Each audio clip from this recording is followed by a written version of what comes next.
कृषी मंत्री माणिकराव कोकाटे यांना 2 वर्षांची शिक्षा सुनावली गेली आहे। कागदपत्र फेरफार प्रकरणामध्ये कोकाटेंना ही शिक्षा सुनावली आहे। कृषी मंत्र्यांच्या भावाला सुद्धा या प्रकरणामध्ये शिक्षा सुनावली गेलेली आहे असं समजतंय। कृषी मंत्री माणिकराव कोकाटे यांच्यासमोर आता ही मोठी अडचण निर्माण झाली असं म्हणता येईल। 2 वर्षांची शिक्षा त्यांना सुनावली गेली आहे। कागदपत्र फेरफार प्रकरणामध्ये कोकाटेंना ही शिक्षा सुनावली आहे। 1995 सालच्या कागदपत्र फेरफार प्रकरणात शिक्षा झाली आहे। कृषी मंत्र्यांच्या भावाला सुद्धा याच्यात शिक्षा झाली असं कळतंय। 2 वर्षांचा कारावास आणि 50,000चा दंड असं या शिक्षेचं स्वरूप आहे। कृषी मंत्री माणिकराव कोकाटे यांना 2 वर्षाची शिक्षा सुनावलेली आहे। 1995 सालचं कागदपत्रांचं फेरफार प्रकरण आहे, ज्या प्रकरणामध्ये ही शिक्षा सुनावलेली आहे। कृषी मंत्र्यांच्या भावाला सुद्धा या प्रकरणामध्ये शिक्षा सुनावलेली आहे असं समजतंय। 2 वर्षांचा कारावास आणि 50,000चा दंड ठोठावलेला आहे। राज्याचे कृषी मंत्री आहेत माणिकराव कोकाटे, मात्र आता 1995 सालच्या कागदपत्र फेरफार प्रकरणामध्ये त्यांना शिक्षा सुनावली गेलेली आहे। 2 वर्षांची ही शिक्षा आहे। 2 वर्षांचा कारावास आणि 50,000 रुपये दंड असं शिक्षेचं स्वरूप आहे। शिवाय माणिकराव कोकाटे यांच्या भावाला सुद्धा या प्रकरणामध्ये शिक्षा सुनावली गेलेली आहे। कागदपत्र फेरफार प्रकरण आहे हे, ज्याच्यामध्ये कोकाटेंना शिक्षा सुनावलेली आहे।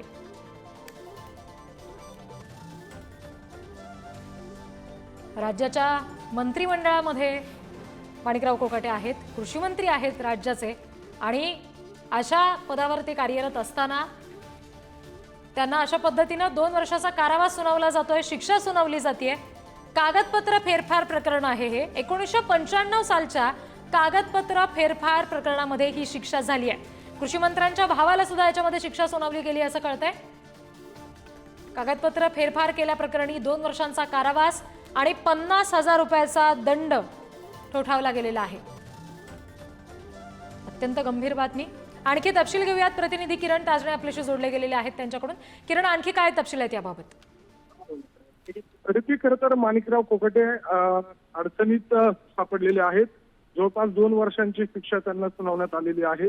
नाशिकच्या जिल्हा न्यायालयाने याबाबतचा निकाल दिलाय। 50,000चा दंड देखील माणिकराव कोकाटे आणि त्यांचा भाऊ यांना ठोठावलेला आहे।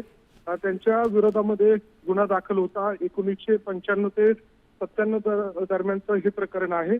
सरकारच्या 10% कोट्यातून घर घेतल्याचा त्यांच्यावर आरोप होता आणि त्या सगळ्या पार्श्वभूमीवर फसवणुकीच्या गुन्ह्यासह त्यांच्यावर अनेक कलम देखील दाखल करण्यात आलेले होते आणि त्या सगळ्या पार्श्वभूमीवर आजच्या दिवशी ही सुनावणी पार पडली आणि त्या सुनावणीमध्ये माणिकराव कोकाटे आणि त्यांचे भाऊ हे दोघेही दोषी ठरवण्यात आलेले आहेत। किरण, या सगळ्या संदर्भात आता कोकाटे कुठे दाद मागणार का? कारण आता राज्याच्या मंत्रिमंडळावरती आहेत, कृषी मंत्री आहेत राज्याचे, आणि अशात त्यांना अशा पद्धतीनं कारावासाची आणि दंडात्मक कारवाईची शिक्षा सुनावली जाते। खरं तर ही मोठी बाब म्हणावी लागेल ऋती। थेट एखाद्या मंत्र्याला फसवणुकीच्या प्रकरणामध्ये दोषी ठरवण्यात आल्यानंतर सरकारच्या दृष्टीने देखील ही अतिशय महत्वाची बाब आहे आणि या सगळ्या पार्श्वभूमीवर एखाद्या मंत्र्याला एखाद्या न्यायालयाने दोषी ठरवणं, त्या सगळ्या पार्श्वभूमीवर ते वरिष्ठ न्यायालयामध्ये दाद देखील मागू शकतात। महत्वाची बाब म्हणजे माणिकराव कोकाटे हे स्वतः वकील आहे आणि अशा सगळ्या परिस्थितीमध्ये 1995 ते 97च्या दरम्यान असलेलं जे सरकारी कोट्यातून जे घर घेतलेलं होतं, त्या घराच्या संदर्भामध्ये त्यांनी फसवणूक केल्याचं, कागदपत्रांमध्ये फेरफार केल्याचं त्यामध्ये कोर्टाने म्हटलेलं आहे आणि त्या सगळ्या पार्श्वभूमीवर जिल्हा न्यायालयाने याबाबतचा निकाल दिला आहे। बरं, या सगळ्या संदर्भात कोकाटेंनी किंवा त्यांच्या भावांनी कुठली अधिकृत प्रतिक्रिया दिलेली आहे का? याबाबत काही खुलासा केला किरण? अद्याप तरी खुलासा केलेला नाहीये, मात्र यामध्ये कोकाटे यांची जी बाजू आहे ती त्यांचे वकील मांडण्याची शक्यता आहे। त्या सगळ्या दरम्यान त्यांच्या भावाने देखील अद्याप कुठलीही प्रतिक्रिया दिलेली नाहीये। हे सगळं प्रकरण असं घडल्यानंतर थेट फेरफार कागदपत्रांची झाली असा आरोप होऊन शिक्षा जर या प्रकरणात सुनावली जात असेल, तर तुम्ही जसं म्हणालात किरण की सरकारची सुद्धा प्रतिमा डागाळते, थेट मंत्रिपदावर आता टांगती तलवार आहे कोकाटेंच्या, असं म्हणावं लागेल।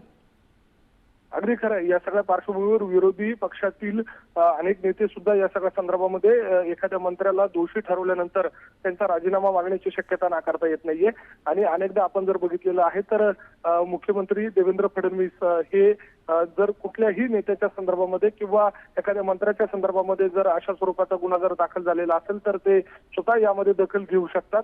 त्यांना त्याबाबतचा अधिकार देखील आहे. त्यामुळे थेट मुख्यमंत्री देवेंद्र फडणवीस या सगळ्या संदर्भामध्ये काही निर्णय घेतात का हे बघणं देखील महत्त्वाचं असणार आहे. अगदी अगदी किरण, जसं तुम्ही आता म्हणालात की नेमकं काय या सगळ्या संदर्भात घडतंय हे पाहावं लागेल, कारण विरोधी पक्षांकडून निश्चित असा मुद्दा उपस्थित होऊ शकतो.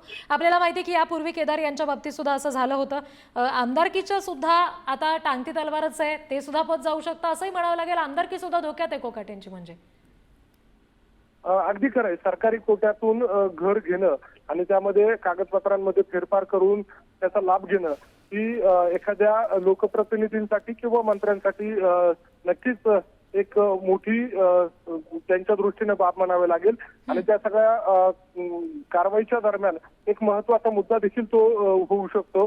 त्यामुळे कोकाटे यांची आमदारकी त्यासोबतच त्यांचं मंत्रिपद देखील या निमित्तानं धोक्यात आहे असं म्हणायला हरकत नाही. प्रीती जी अगदी. आणि त्याच्यामुळे आता या प्रकरणामध्ये पुढे नेमकं काय घडतंय, खरं सांगायचं झालं तर या प्रकरणात सध्या कोकाटे प्रत्यक्ष काय आपली भूमिका स्पष्ट करतायत, प्रतिक्रिया देत आहेत, हे पाहणं फार महत्त्वाचं असेल.